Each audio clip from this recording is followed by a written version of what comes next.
नमस्कार साथियों, आप सबका पुनः स्वागत है श्रद्धा एस्ट्रो ज्योतिष में।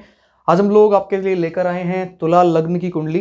तुला लग्न का स्वभाव किस प्रकार का होता है, इससे पहले हम लोगों ने जो पहले 6 लग्न हैं वो पूरे कर लिए हैं और एक प्लेलिस्ट और है हमारे चैनल में, आओ ज्योतिष सीखें, वो वीडियो आप देखिए। वीडियो देखने के बाद अगर आप ये लग्न देखेंगे तो आपको जल्दी समझ में आएगा। हम लोगों ने ये कोशिश की है कि हम इस चैनल में सारे बेसिक लेवल कवर करें और बिगनर से शुरू करके इंटरमीडिएट, उसके बाद हम हाई लेवल तक जाएं। और मेरा नाम है इंजीनियर सनत कुमार वाजपेयी। मैंने बीटेक किया इलेक्ट्रॉनिक्स एंड कम्युनिकेशन में गवर्नमेंट कॉलेज सिरसा से, और मैं मेडिकल इलेक्ट्रॉनिक्स में फ़िलहाल लेक्चर लेता हूं। मेरा यूट्यूब पर अलग चैनल है GS बाय सनत वाजपेयी।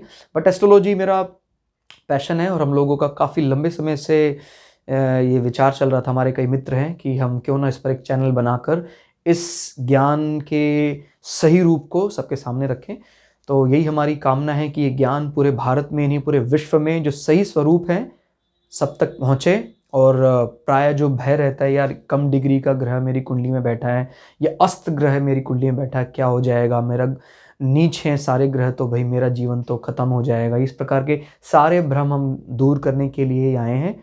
और नए नए फैक्ट अगर आप चाहते हैं मिलते रहें तो आप हमारे चैनल को सब्सक्राइब करें। और कोई प्रोफेशनल एस्ट्रोलॉजर भी बनना चाहते हैं तो हमारे वीडियो सिलसिलेवार ढंग से देखें। आप शुरू से लेकर एंड तक अगर सारे वीडियो देखते हैं तो आपको एस्ट्रोलॉजी की बारीकियां समझ में आ जाएंगी। तो शुरुआत करते हैं। तुला लग्न, लिब्रा एसेंडेंट। तो याद रखिए 7 नंबर अगर अखबार में देखते हैं तो 7वें नंबर पे जो आती है वो तुला राशि आती है। ध्यान रखना है, राशियों का और लग्न का जो नंबर रहेगा वो वही रहेगा। क्लियर?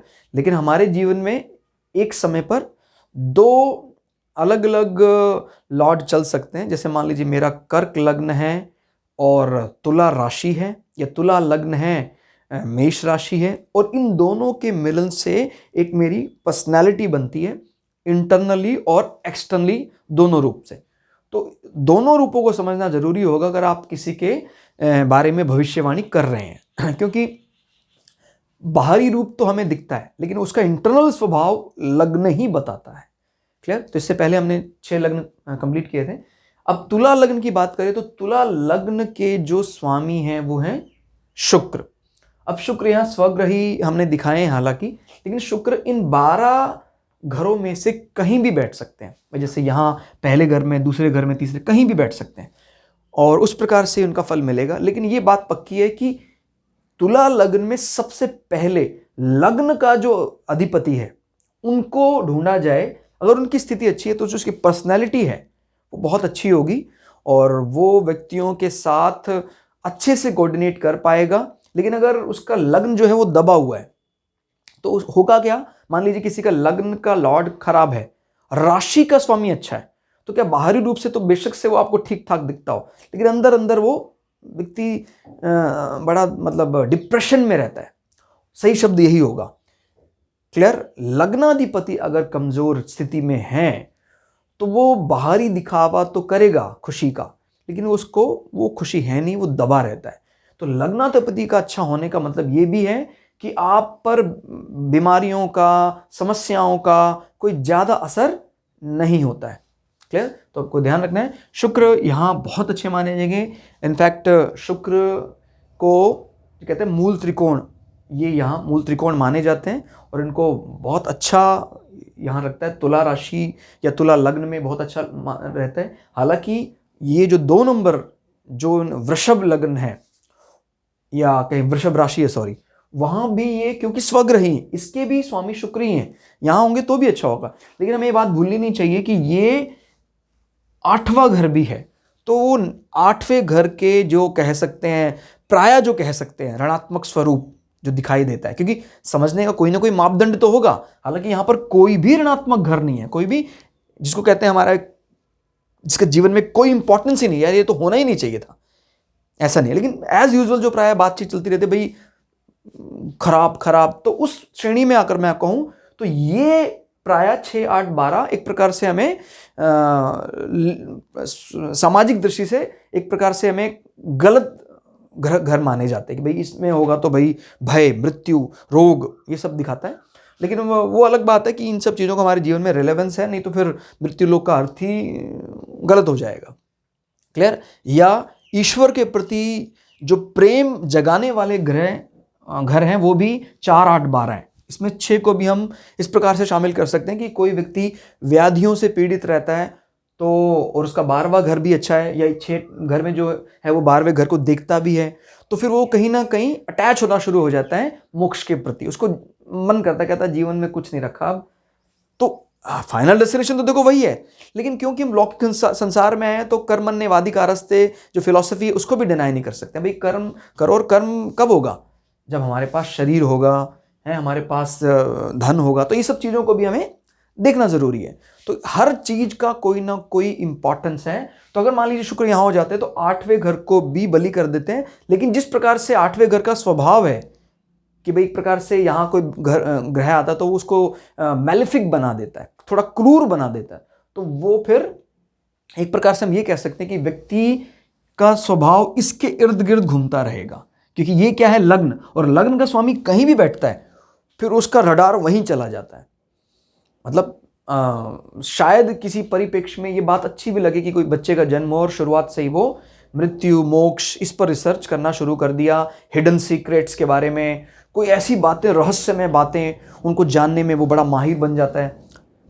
कई बार उसको हम नेगेटिव भी ले लेते हैं, भाई यहाँ पर अगर शुरुआत में आपने कुछ जीवन में करा नहीं है, पढ़ा नहीं है, आप इसी के बारे में रिसर्च करना शुरू कर देंगे तो आपको दिक्कत, माने शुक्र अच्छे स्वग्रही है, इसमें कोई दो राय नहीं है, लेकिन इसके जो मैलेफिक स्वभाव के कारण शुक्र को यहां दूषित माना जा सकता है। क्लियर हो गया? तो आपको बात याद रखनी, शुक्र की यहां के बजाय अगर यहां पोजीशन होती तो बहुत अच्छा होता। और अगर शुक्र यहां देखें तो उच्च के हो रहे हैं 12वें घर, लेकिन क्योंकि शुक्र का जो 12वां घर पड़ रहा है वो छठा भाव है, जिसको हम प्राय 6, 8, 12 में गिनते हैं, कि जिसको अगेन हम कहते हैं भाई यार इसमें थोड़ा अवॉइड करते हैं इस घर को, तो उसके प्रभाव भी इसमें देखने में आते हैं। मतलब इसको कैसे समझें आप कि रोग व्याधि, प्राय आदमी कहता है भाई इनसे अपना पाला ना पड़े, लेकिन हमें भूलना नहीं चाहिए रोग व्याधि ठीक करने वाले जो वैद्य हैं, जो डॉक्टर हैं, वो उनका सामना उससे होता है। तो हो सकता है ऐसा व्यक्ति उस चीज को अपने प्रोफेशन में ले आए, व्याधि को, रोग को, मेडिसिन के बारे में जानकारी को। क्लियर हो गया? और ये पशुओं का, पालतू पशुओं का भी घर माना जा सकता है। तो ऐसे व्यक्तियों को पशुओं से लगाव भी होता है। ये भी हो सकता है ऐसे व्यक्ति के घर में पालतू पशु हों, एक भी हो सकते हैं, संख्या ज्यादा भी हो सकती है इस घर में अगर स्वग्रही या उच्च के कोई ग्रह पड़ते हैं तो।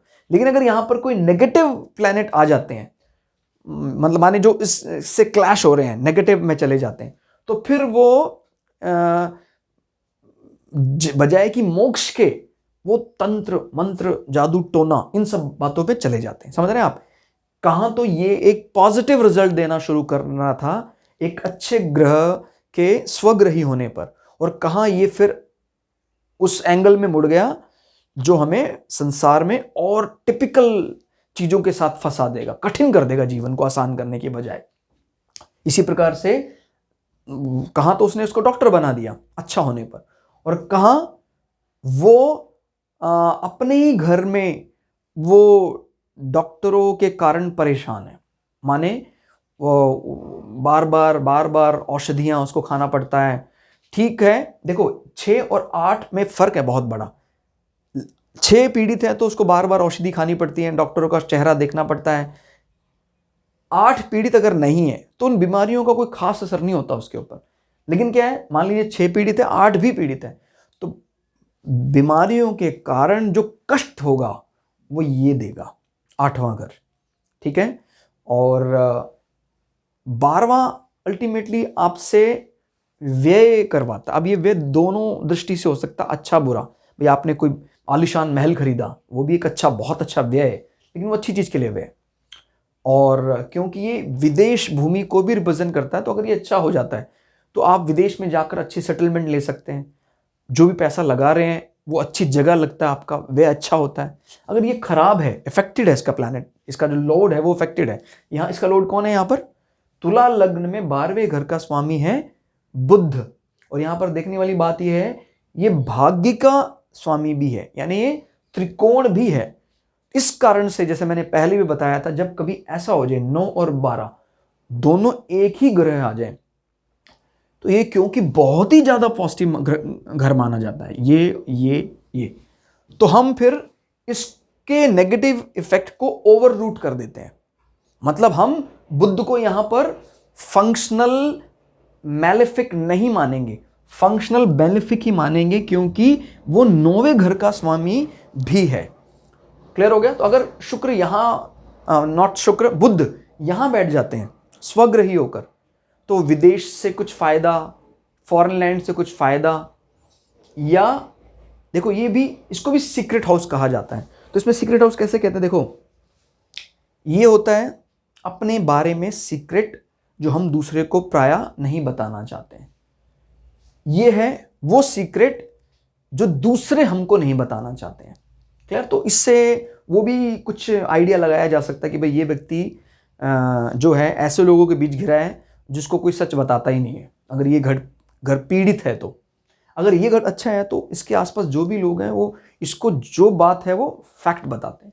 मान लीजिए ये घर पीड़ित है, तो फिर आप अगर किसी की कुंडली देख रहे हैं तो आप कहेंगे भाई ये व्यक्ति अपने बारे में कोई बात सही दूसरों को नहीं बताता है, छुपा कर रखता है। क्लियर हो गया? तो इस प्रकार से हिडन सीक्रेट है, वो अलग अलग एंगल से समझना है आपको। 8 हैं अपने सीक्रेट, 12 हैं दूसरे के सीक्रेट जो हम हमारे आसपास रहते हैं लेकिन वो हमें बता नहीं रहे हैं। क्लियर हो गया? तो इस प्रकार से अंदाजा लगाना है आपको। और अगर हम कहें किसी पर्टिकुलर घर को चुने, जैसे सपोज हम 7वें घर की बात कर लेते हैं, तुला लग्न, तो 7वें घर का स्वामी यहाँ है 1 नंबर, यानी मेष लग्न हो जाता है 7वां घर यहाँ पर, और मेष राशि के जो स्वामी है वो है मंगल। तो इस कुंडली में या मेष तुला लग्न कुंडली में जो मेष का स्वामी यानी मंगल है, उसकी स्थिति अच्छी होने पर ऐसे व्यक्ति का जो पार्टनर होता है वो बहुत डायनामिक होता है, सधा हुआ होता है, एकदम नियमों का पालन करता है वो उसका व्यक्ति, और लाइक कमांडर होता है, मंगल कमांडर है, तो प्रॉमिसिंग होते हैं, बहुत वादा खिलाफी नहीं करते हैं, बशर्ते कि इस कुंडली में मंगल की स्थिति खराब ना हो। जैसे अगर मंगल स्वग्रह ही नहीं है, कोई बात नहीं, मंगल यहां उच्च के माने जाते हैं। क्लियर? यहां मतलब सॉरी, नॉट यहां, माने राशि 10 नंबर की राशि कौन सी है? मकर राशि। वैसे अगर आप नॉर्मल एक जनरल आइडिया लगाएंगे किसी कुंडली में देखकर तो कहेंगे यार मकर का स्वामी तो शनि है, और शनि और मंगल की तो तना तनी है। ऐसे नहीं देखना आपको, अगर ऐसा देखेंगे तो गड़बड़ हो जाएगी। हमें ये देखना है कि इस राशि का जो स्वभाव है वो मंगल को फिट बैठता। मकर का स्वभाव प्राय रहता है भी ओरिएंटेड, काम में लगा हुआ। भाई कमांडर को तो बिना काम के रखा ही नहीं जा सकता, राजा तो बिना काम के बैठ सकता है, थोड़ा बार बार पब्लिक में आने बचता है, बट पब्लिक को ज्यादा फेस तो कमांडर ही करता है। तो मंगल को यहां सबसे आनंद आता है पब्लिक डीलिंग में। अगर किसी का मकर में मंगल है तो फिर वो उच्च के हो जाते हैं। लेकिन इसमें एक थोड़ा सा नेगेटिव अगर देखें, वो क्या बन रहा है, क्योंकि ये चौथा घर है और चौथा घर होता है हमारे खुद के घर का, तो मतलब मेरे घर में ही एक प्रोफेशनल ऑफिस जैसा माहौल होता है।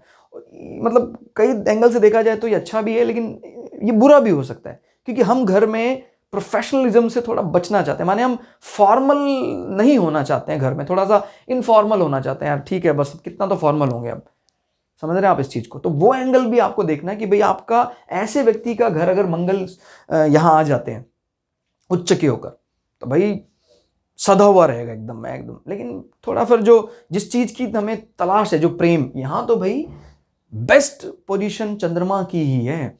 चंद्रमा अगर यहां आ जाते हैं, बृहस्पति जैसे ग्रह आ जाते हैं, तो बहुत अच्छा हार्मनी बनी रहेगी, आपस में प्रेम प्यार बना रहेगा। मंगल क्या करेगा? प्रेम प्यार बाद में देखते हैं, नियम पहले। तो अब आपको लग रहा होगा सर बात तो सही है, नहीं, बट नियम ऑफिस में थोड़ा ज्यादा अच्छा लगता है, घर में नियम भी ठीक है, प्रेम पहले है। तो इसलिए हर एक प्लैनेट की हर पोजीशन को अच्छे से जज करने के बाद ही आप कोई प्रिडिक्शन करेंगे तो वो अच्छी आएंगी। तो हो सकता है, लेकिन जिसको हम नेगेटिव मान रहे हैं उसकी इच्छा हो कि यार नहीं मेरा घर ही ऐसा होना चाहिए, तो फिर अगर ऐसा हो जाता है तो उसकी विश पूरी हो जाती है। और ये विश कहां से पूरी हुई है? 11th हाउस से, क्योंकि आपकी इच्छाओं की पूर्ति होती है 11वें हाउस से, मान लीजिए यहाँ सूर्य स्वग्रही हो जाते हैं या सूर्य मेष में आ जाते हैं, तो उसकी इच्छा पूर्ति में कोई कमी कसर नहीं रहेगी। बट अगेन यहाँ पर एक चीज और जानने वाली है कि 7वें घर जिसको पार्टनर का घर माना जाता है, सूर्य वहां के लिए बेस्ट नहीं है, क्योंकि प्रेम प्यार तो देखो भाई स्त्रीलिंग प्रधान गुण, मतलब समझ रहे हैं आप क्या कहना चाह रहे हैं, स्त्रीलिंग ग्रहों के भी जेंडर होते हैं। तो अगर इस घर की बात होती है तो यहां पर शुक्र हैं, चंद्रमा हैं, इस प्रकार के ग्रहों को अच्छा माना जाएगा, उनका प्रभाव रहे तो ज्यादा अच्छा होता है। अब यहां सूर्य आ गए और एक घर भी मंगल का है, तो उसमें क्या होता है, जो इनके पार्टनर होंगे फिर उनमें पहले ही मंगल का घर था और ज्यादा एग्रेशन आना शुरू हो जाएगा। और अगर यहां पर कहीं चंद्रमा आ जाता, क्योंकि चंद्रमा मंगल से उनका मित्र ही माना जा सकता है, चंद्रमा को एक प्रकार से एस्ट्रोलॉजी में रानी या क्वीन की संज्ञा देते हैं, और कमांडर को चाहे वो चाहे या ना चाहे रानी का आदेश मानना ही पड़ेगा। क्लियर? तो चंद्रमा होता तो ज्यादा अच्छा था, सूर्य होना यहां ज्यादा अच्छा नहीं है, क्योंकि ये संबंधों में थोड़ी सी कड़वाहट ला सकता है। लेकिन आपको भूलना नहीं चाहिए यहां पर सूर्य क्योंकि उच्च के हैं तो विशेष में कोई कमी पूरी नहीं होगी, मतलब कमी रह नहीं जाएगी आपकी विशेष में, सारी आपकी जो विशेष हैं वो पूरी हो जाएंगी।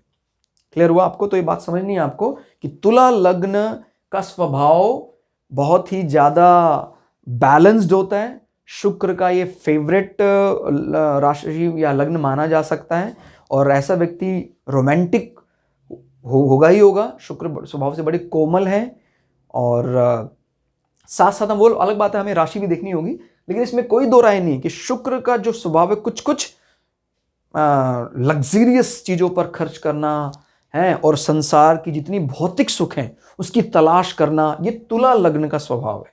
तो जो भी तुला लग्न के व्यक्ति हैं वो भौतिक सुख सुविधाओं को पाना चाहते हैं, और वो हासिल भी कर लेंगे अगर इस लग्न का स्वामी उच्च के हैं या स्वग्रही हैं। तो दोस्तों आज की इस क्लास में इतना ही, मिलते हैं अगले लग्न के साथ, अगले स्वभाव के साथ। तब तक के लिए जय हिंद, जय भारत, धन्यवाद। जय भृगु पराशरा, जय शुक्राचार्य। ज्योतिष ज्ञान दुनिया में अमर हो, यही मंगल कामना है।